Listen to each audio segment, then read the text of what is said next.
time for another project. Actually, it's always time for another project around here. That's all I do, is I go from one project to another.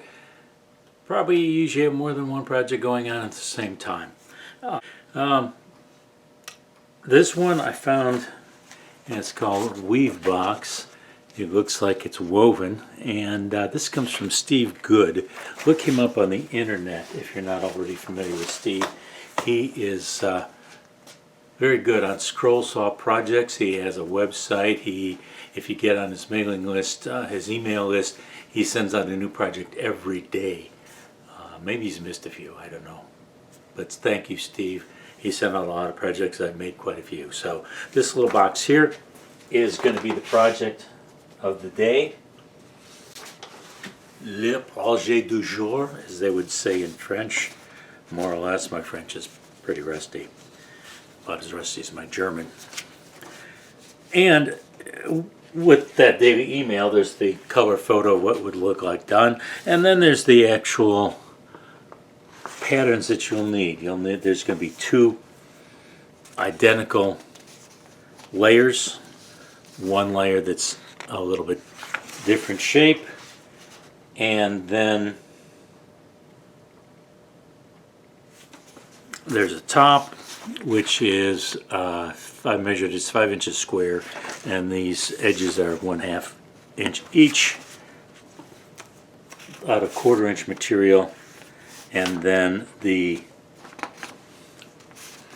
bottom also out of 1/4 inch material, 5 inches square. So relatively easy project. I like making things like this. They're fun, and if you're new to scroll sawing, these are the kind of things that would be great to start with, because you learn a number of different techniques. You learn how to make inside cuts as well as outside. Some straight cuts, some curves, but not really complicated.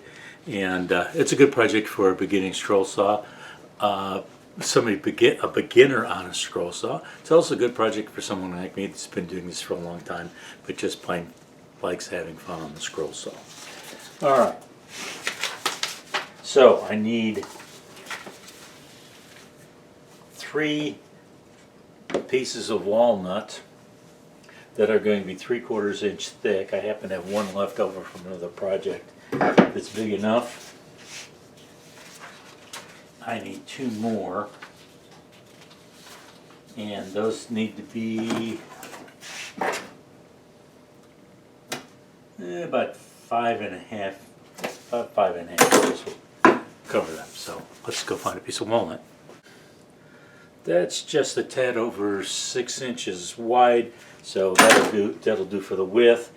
I need 5 and 5. I need about 10.5 out of that, and it's obviously longer than that. It's 18 inches long. It's at this point it hasn't been run through the thickness planer yet. It's 4/4 walnut. It's 15/16. So what I think I will do is I won't cut it. I'll run it through the thickness planer first to get it down to 3/4 inch thick. I'll cut my 2 pieces off of it, and then I'll have one. Actually, maybe I'll just use it for, maybe just save this one and cut my 3 pieces of walnut out of that. Either way, I'm going to have about a 6 inch piece of walnut left over. Let's go to the thickness planer.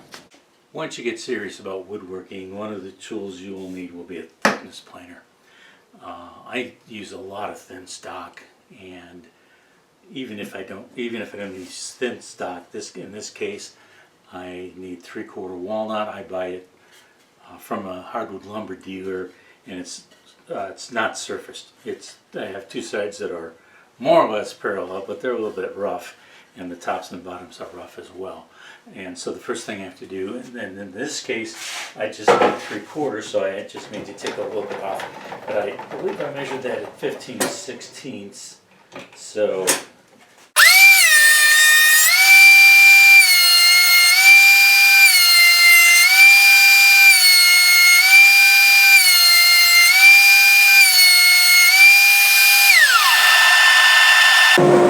by the way, once you have a thickness planer, you have to have dust collection. This thing puts out an incredible amount of sawdust. I just took 50 7/16 on this board down to 3/4, and so everything that was removed from this is now sawdust, and it's in this bag, and it's just about time to empty that. Okay, the next step will be to apply the patterns. There's several different ways of applying patterns to wood. One of the most common is to use painter's tape, put that on the wood, and then use adhesive to attach the pattern to the painter's tape. I sometimes do that. People also use packing tape, the clear packing tape, to do the same thing. Another method would be to buy this clear shelf lining paper and attach that. It's sticky on one side. You would put it on your wood, and then you would attach the pattern to the other side like you would with packing tape or painter's tape. This is my favorite. It's maybe a little bit more expensive. I don't know. By the time you put the cost of the painter's tape and the spray adhesive and all that together,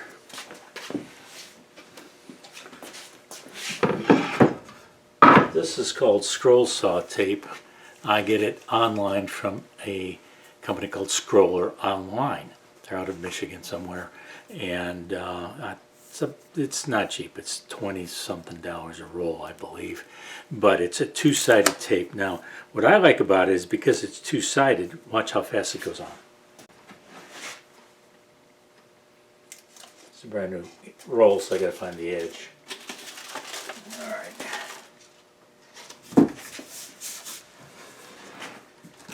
Put it on.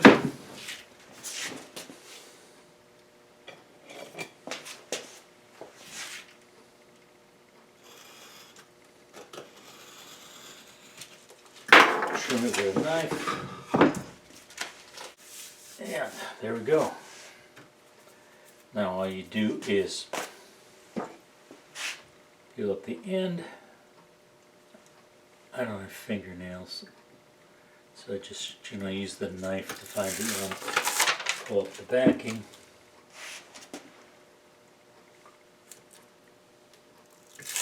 Pull up the backing. Now my three patterns. They're square. There's one. There's two. And there's three. And I'm going to have a little bit of walnut left over to make a lot of animals for Noah's Ark, so that'll probably still even be usable. So now we've got the three patterns for the middle pieces of the baskets all set. I'm going to drill a pilot hole in this in the corner of each of these, and that'll get them ready for the inside cuts. Alright, got a pilot hole in the corner of each of those. Now, it's, for me at least, it's awkward to work with anything this long on the scroll saw, so I'm going to just cut these three apart so that I'm working only with one at a time.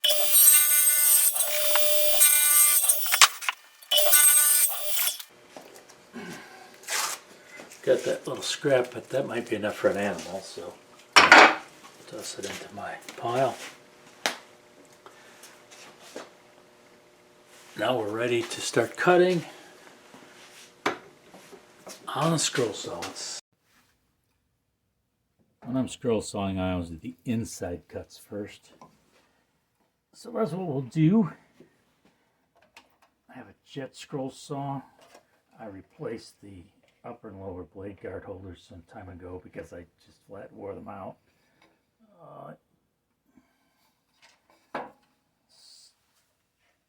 Guide that through, put the blade in here, tighten it up by hand, and then flip that up. Now I'm set and I'm tensioned. Let's do the cutting on the inside. I use a lighted magnifier. I'm in my 70s. My vision was pretty good when I was young, but not so great anymore. Where it's set, I put that pilot hole near the corner but not in it. I want nice sharp corners. This is tightened up, it's ready to go. And so what I will do is I will make it cut right into the corner. Now, if you're new to scroll sawing, you have to get used to doing this if you want sharp corners. What you need to do is, I'll explain it now while the saw is not running. I'm going to run this blade now back into the corner, but I'm going to back it up slightly from the corner, and I'm going to slowly pivot it so I can get lined up with this line going that way. And you can actually make 90-degree turns. Now you could, there's more than one way of doing it, but I've done it often enough. I can do it pretty well.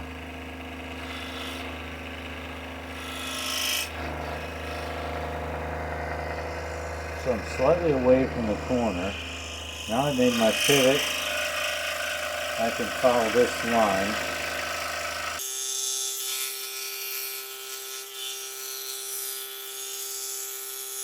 Now as I come to the next corner, I slow down, get right to the corner, then back off slightly, gives me room to turn the blade, and I'm in the corner.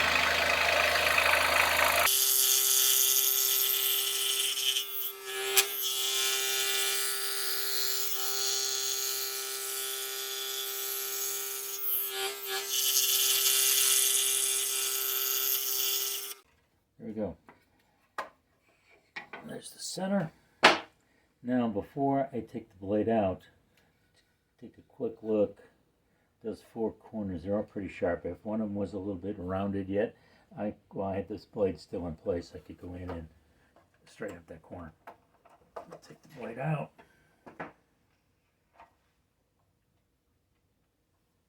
Tighten it up again. One of the ways you know the blade is tight, you should get a little bit of a musical note there. It shows it's properly tensioned. Now we need to do the outside of this pattern, and when you're doing a pattern, look for a 90-degree corner if you have one. We don't have one here. So the next best thing is to look for something sharp, a good place to start the blade, and where all these little tabs are, there's a sharp corner. There's a somewhat sharp corner right there. I think I can do a pretty good job of starting there and going around. Now, this is not a difficult pattern for an experienced scroll sawer. If you're not experienced, it's a little tricky in that you come in here and you make a very tight turn to go around there, and I'll show you how you do that.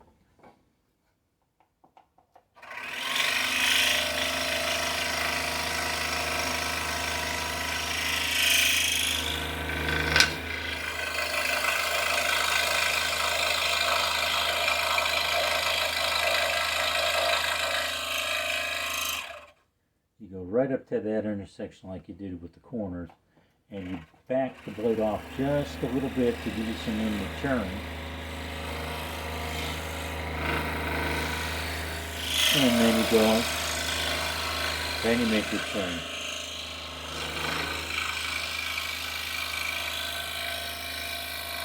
The second turn is not quite as sharp. You want to do the same thing. You want to back off just a little bit. And then make the turn, follow the pattern.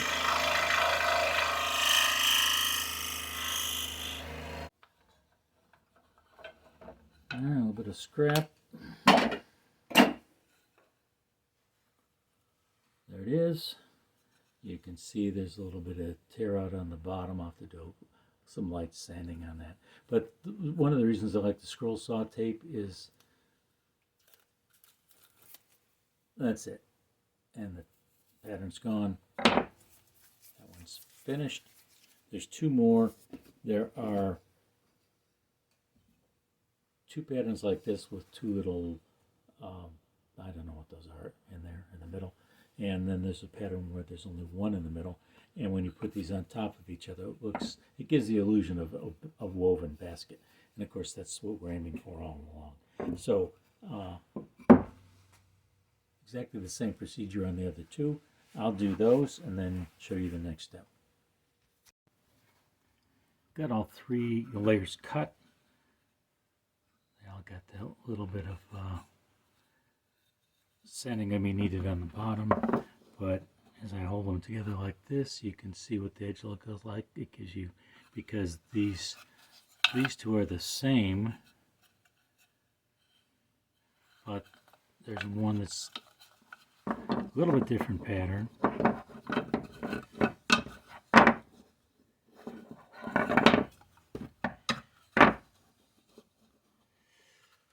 You get that woven look effect on the edge. Now the top and the bottom are made out of 1/4 inch stock.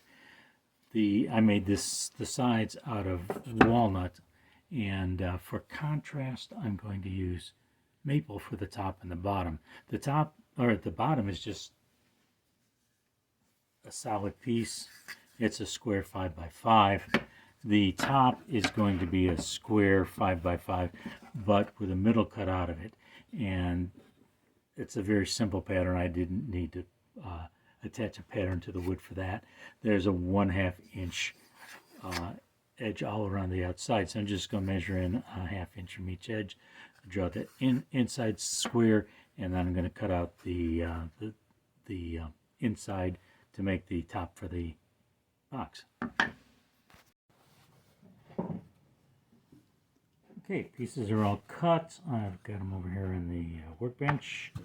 The bottom is, like I said, just a 4 or 5 inch square piece, and it's a little rough on one edge, so I'm going to run it through one of the sanders.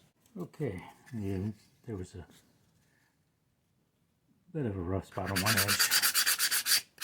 What I'll do is I'll use some sandpaper just to break the corners. This will be very difficult to do once you've glued this up.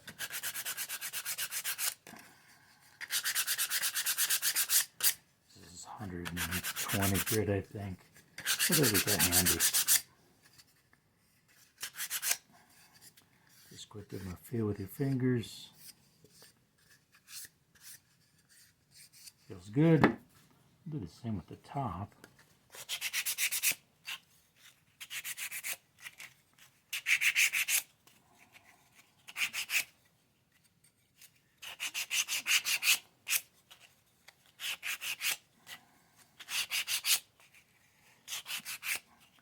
Now on the top, you should be able to see that there's some tear out on the inside edges, so you need to do that.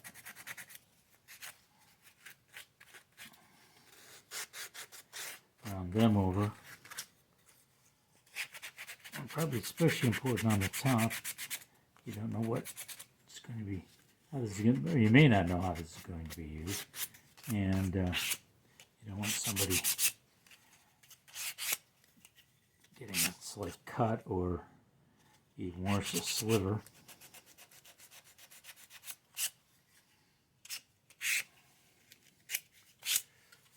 Okay, those are good. Same thing with these. There's a little bit of sanding going to be needed on the inside edges, inside and outside edges, but wherever it was cut. We'll come back when I'm done with that. Sanding is done. What you want on these three middles is you want to kind of line them up, make sure the squares are the same. They should be. Once I glue them together, they're going to line up nicely. That's going to go on here.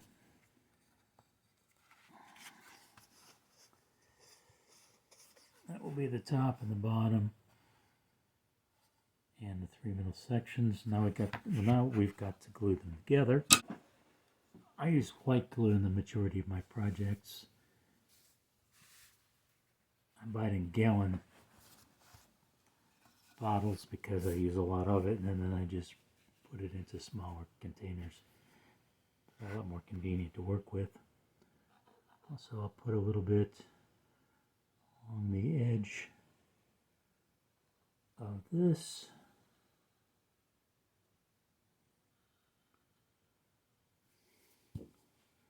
I'll spread it out a little. Just use my finger. This stuff is water soluble when it's wet, so you don't have to worry about getting it on your fingers and not getting it off. Some adhesives, you can't do that. Alright, that's good. I'll put that, center it on the base. You can see what it looks like there. Maybe I'll even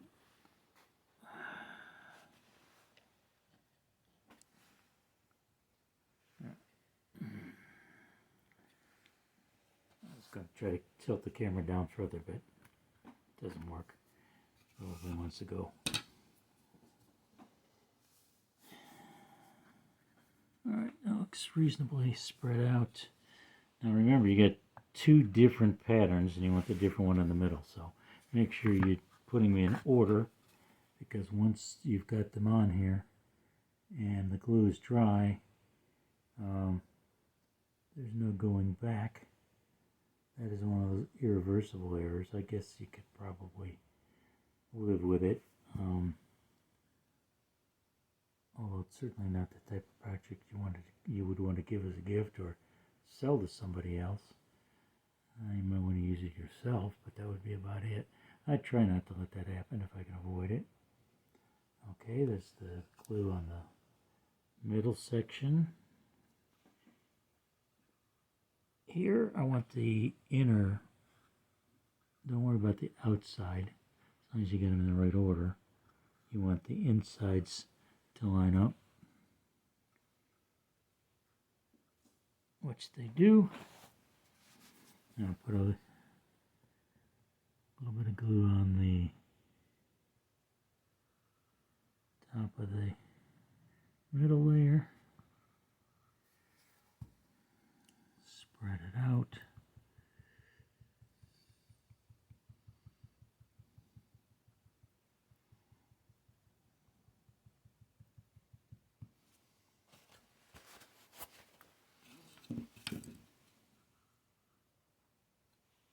Top layer in place. Looks good, feels good. There's a little bit of a pencil mark on this one. Let me go sand that off.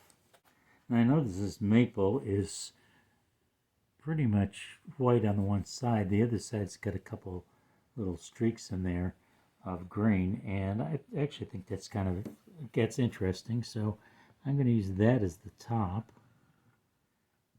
That's the thing on a project like this. These three pieces of walnut are buried. The only thing it shows are the edges, but on the maple, the top and the bottom, you have portions that show. Actually on the bottom, most of the bottom piece shows on the inside and all of it shows on the outside, so if you have a choice of what to use where, you're probably going to want to use a good piece on the bottom. I'll put this here. Now here's where you want things to line up. You can do by eye, but I know from experience that sometimes it looks good, but it isn't good.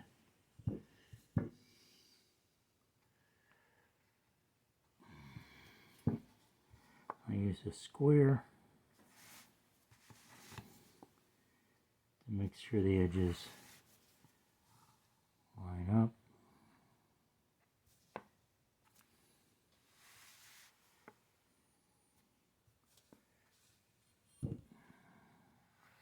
And on this too, the inside of these pieces should match, pretty well match with the inside of those others. All right, that's I got all the pieces together. That's what the box looks like, with the top and the bottom and the three inside pieces all in place and glued. Now what I will do is I'll let this sit for just a few moments, and before I clamp it. My experience is if I put clamps on it now, the pressure of the clamps is, I'm using F clamps, and there's the the screws are turning, and they tend to move pieces sideways.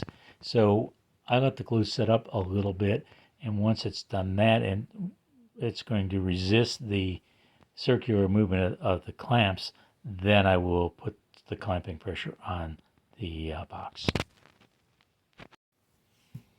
All right, this box is dried, the glue is set, and that's what it looks like. Top, bottom, and the three middle sections. Looks like it was weaved. Next stop is going to be finishing. Not sure I can get a real good angle on this, and there's a fan above, so that might interfere a little bit too.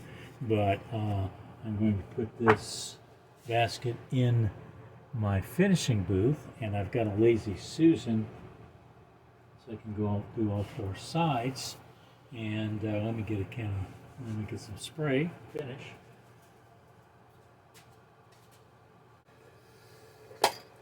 I'm going to give this one a semi-gloss finish.